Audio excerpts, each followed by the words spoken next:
ঐকমত্যের ভিত্তিতে গৃহীত জাতীয় জুলাই সনদ 2025-এর পূর্ণ বাস্তবায়ন নিশ্চিত করব, এটা অঙ্গীকার করতে বলা হয়েছে। আমরা হ্যাঁ বলেছি। তারপরে জুলাই জাতীয় সনদ 2025-এ দেশের শাসন ব্যবস্থা তথা সংবিধান, বিচার ব্যবস্থা, নির্বাচন ব্যবস্থা, জনপ্রশাসন, পুলিশি ব্যবস্থা ও দুর্নীতি দমন ব্যবস্থার বিষয়ে যেসব প্রস্তাব সুপারিশ এই সনদে লিপিবদ্ধ রয়েছে সেগুলো বাস্তবায়নের জন্য সংবিধানের প্রয়োজনীয় সংশোধন, পরিমার্জন এবং বিদ্যমান আইনের প্রয়োজনীয় সংশোধন, পরিবর্তন, পরিমার্জন এবং নতুন আইন প্রণয়ন, প্রয়োজনীয় বিধি প্রণয়ন বা বিদ্যমান বিধি ও প্রবিধির পরিবর্তন বা সংশোধনের প্রতিশ্রুতি দিচ্ছি এবং পরবর্তী জাতীয় সংসদ নির্বাচনের মাধ্যমে সরকার গঠনের 2 বছরের মধ্যে সম্পন্ন করতে, বাস্তবায়ন নিশ্চিত করতে এবং এইসব সংস্কার টেকসই করতে অঙ্গীকার জ্ঞাপন করছি। এই প্রস্তাব জাতীয় ঐকমত্য কমিশনের আমরা একমত হয়েছি। জুলাই জাতীয় সনদ 2025 বাস্তবায়নের প্রতিটি ধাপে আইনি ও সাংবিধানিক সুরক্ষার পূর্ণ নিশ্চয়তা বিধানে আমরা দৃঢ় প্রতিজ্ঞ। এই প্রস্তাব ঐক্য কমিশনের আমরা একমত হয়েছি।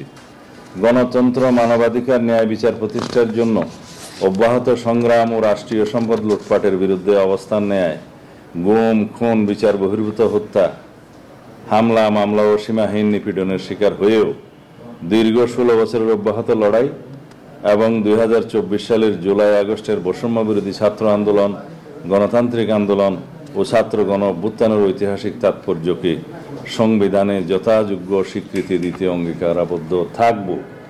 এই প্রস্তাব ঐক্য কমিশনের আমরা একমত হয়েছি।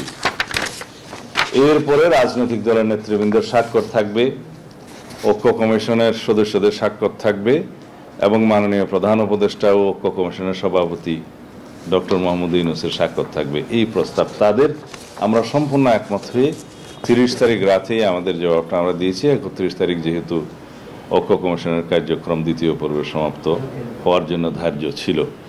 এক্ষণে প্রশ্ন আসে যে এই প্রতিশ্রুতি এই স্বাক্ষরের মধ্য দিয়েই সীমাবদ্ধ থাকবে নাকি এটা বাস্তবায়নের জন্য আরও অন্য ধাপের আলোচনা হবে। এটা নিয়ে অনেকে প্রশ্ন তুলেছে, অনেকে সংশয় তুলেছে যে এগুলা নির্ধারণ না হওয়া পর্যন্ত তারা স্বাক্ষর করবেন না। এই ক্ষেত্রে একটা বিভ্রান্তি ছড়ানো হচ্ছে যে বিএনপি বোধহয় সহযোগিতা করছে না। আমরা যা যা সহযোগিতা করেছি সেটা ব্রডকাস্ট করা হয়েছে, জাতির কাছে দৃশ্যমান দেখেছে। আমরা প্রত্যেক দিন প্রেস ব্রিফিংয়ে আমাদের বক্তব্যের যে ঐকমত্য কমিশনের সাথে যে আলোচনা হয়েছে সেটা সরাসরি প্রেসকে জানিয়েছি। সেটা বিভিন্ন মিডিয়ায়, প্রিন্ট এবং ইলেকট্রনিক মিডিয়ায় প্রকাশিত হয়েছে। এখন সর্বোচ্চ সহযোগিতা যেখানে বিএনপি দিয়ে গেল এবং দিয়ে যাচ্ছে, সংস্কার কার্যক্রম এবং সংস্কার যেহেতু আমাদের এই অঙ্গীকার, আমাদের এই প্রতিশ্রুতি, 31 দফা বাস্তবায়ন করা আমাদের প্রতিশ্রুতি জাতির কাছে। শুধু এই সংস্কার কমিশনে যে সমস্ত প্রতিশ্রুতিগুলো, সংস্কারগুলোর প্রস্তাব গৃহীত হয়েছে তা নয়, আমাদের আরও অনেক বেশি সংস্কার প্রস্তাব আছে আমাদের দলের পক্ষ থেকে। আগামী দিনে ন্যাশন বিল্ডিং অ্যাক্টিভিটিসের জন্য এই জাতি গঠন প্রক্রিয়ায় এবং রাষ্ট্র কাঠামো সংস্কারের মধ্য দিয়ে একটি শক্তিশালী গণতান্ত্রিক রাষ্ট্র প্রতিষ্ঠার জন্য যে সমস্ত প্রতিশ্রুতি, অঙ্গীকার আমাদের দলের পক্ষ থেকে অনেক আগেই প্রণয়ন করে জাতির সামনে উপস্থাপন করা হয়েছে 31 দফা সংস্কার প্রস্তাবের মধ্য দিয়ে, সেগুলোর অবশ্যই আমরা পালন করব।